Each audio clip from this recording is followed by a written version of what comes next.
Hi everyone, and welcome again to my audiovisual channel. Here is part 2 of the little review of, not review, but the series of videos that I want to do on Denis Dutton's The Art Instinct, where he talks about the 12 characteristics of art, in his opinion, according to him. And the review, I guess, would be the following, which is the 12 characteristics. The 12 characteristics are direct pleasure, number 1. Number 2, that's direct pleasure is the one that we did last week. Skill and virtuosity is the second one that we will do today. Style is number 3. 4 is novelty and creativity. 5 is criticism. 6 is representation. 7 is special focus. 8 is expressive individuality. 9 is emotional saturation. 10 is intellectual challenge.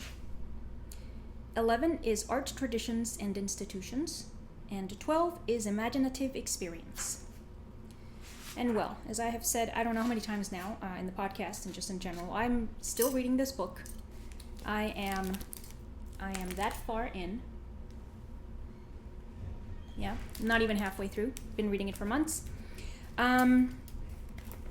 But anyway, so yes, let me know if you've read it, if you like it, if you think it's trash, tell me your thoughts, but tell me why. I want to know why. All right, so skill and virtuosity.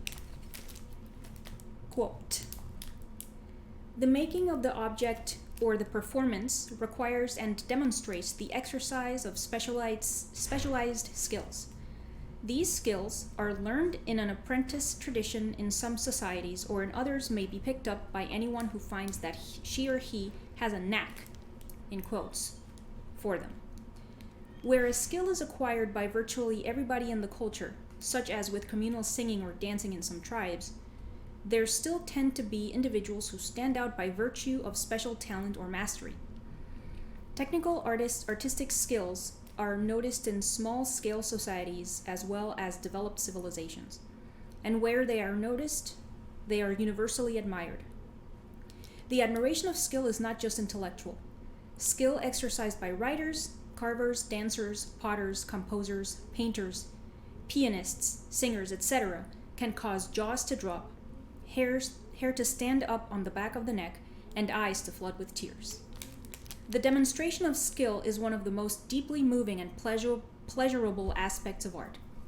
In parentheses, it says, "High skill is a source of pleasure and admiration in every area of human activity beyond art, perhaps most notably today in sports. Almost every regularized human activity can be turned competitive in order to emphasize the development and admiration of its technical skill aspect. Guinness World Records is full of, quotes, world champions, quotes, of the most mundane or whimsical activities. This attests to a universal impulse to turn almost anything human beings can do into an activity admired as much for its virtuosity as for its productive capacity." So this ends the parenthesis and also end quote. All right. So I think this is skill is something that is often mentioned when it comes, in relationship to the making of art. And, in the past, I guess, when we talk about, or when I think about, rather, when I think about, like the Salon, the French Salon, Renaissance, skill was obtained in both ways that are listed here. Through apprenticeship, or just somebody is interested in something and they pick up on it. But I think in the past it was more like a tradition thing where, apprentice type thing where, a person interested in painting would go to a master's workshop, painter's workshop, and they would then apprentice there for a million years and then maybe eventually kind of break off into their own painting skill and talent.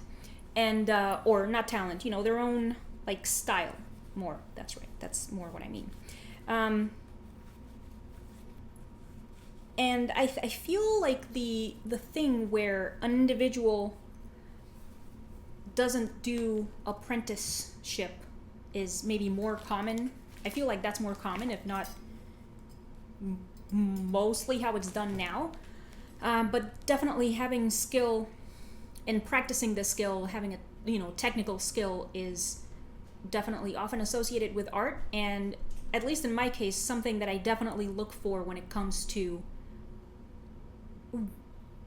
both respecting and appreciating art. Not necessarily with liking art, because even if a work of art is well made, it doesn't even if a work of art is well made, obviously it doesn't guarantee that another person is going to like it.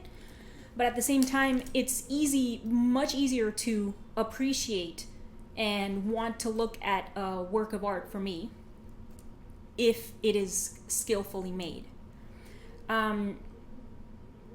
So I also feel like I can discern whether something is indeed made with skill or not. And I kind of feel also like with other things that don't require obvious technical skill, like if we're talking about abstract or happenings and anti-art, whatever stuff that doesn't have like a solid thing that it can be compared to. Like, it's different if you're drawing a landscape versus if you're trying to just like splotch things on the canvas. It's because one has an ideal to measure up against, and the other one basically doesn't. Although an abstract painting can be done skillfully, because of course you have shitty abstracts and you have more attractive abstracts. But the representational work, whether it's the figure or landscape, definitely has the measurement of reality, basically. So, actually, I have mentioned in previous episodes of my podcast conversation about art that even abstract work, it's like, because that's how we operate, humans,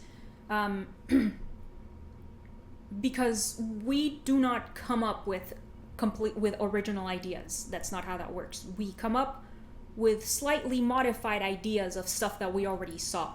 So if you look at abstracts and, well, just abstracts, it's like, okay, but, have you seen the pictures of nebulas? Have you looked at the sky? Have you looked at clouds? Have you looked at the sky at night? Have you looked at clouds? Have you looked at the aurora borealis, the Milky Way, when it's like not, there's no light contamination, like that kind of stuff. So it's like even abstracts have an empirical origin.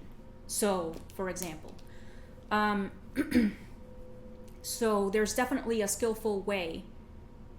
There's definitely a good abstract versus a bad abstract.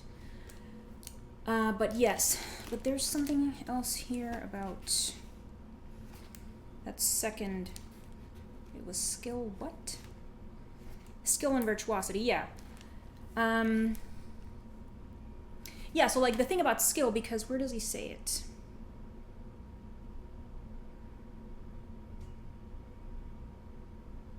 Right. Where a skill is acquired by virtually everybody in the culture, such as with communal singing or dancing in some tribes, there still tend to be individuals who stand out by virtue of special talent or mastery. So, I don't want to like get into talent right now, because that's a thing. But the mastery part, for sure, because mastery requires a lot of practice. And I kind of prefer the thing that he said before that still, which involved the word having a knack, having the knack for something, because I don't think that's necessarily the same as talent, but again, let's not get into that. But it doesn't matter what you take on in life. If you practice it a million times, you're gonna be better at it by the millionth time. It doesn't matter what it is. So yeah, but the thing that I wanted to get to is that even when a lot of people do a thing, so like even when there's a lot of people making art, some people are better at it than others, and some people are ridiculous at it than others. So yes, I think I think that's good for today. This is a nice short paragraph here.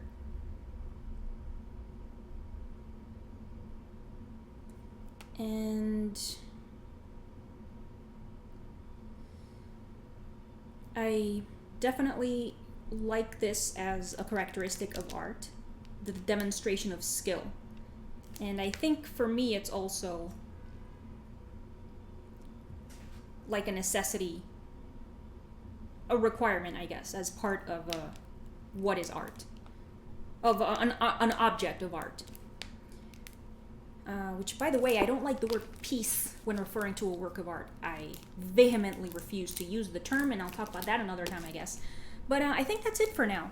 Let me know what you guys think, and yes, if you have any other differing thoughts, a variation of thoughts, or you just oppose everything I just said, or if you hate Denis Dutton's gut or you love his guts, let me know, because I want to know. And well, thank you very much for listening, and have a fantastic day.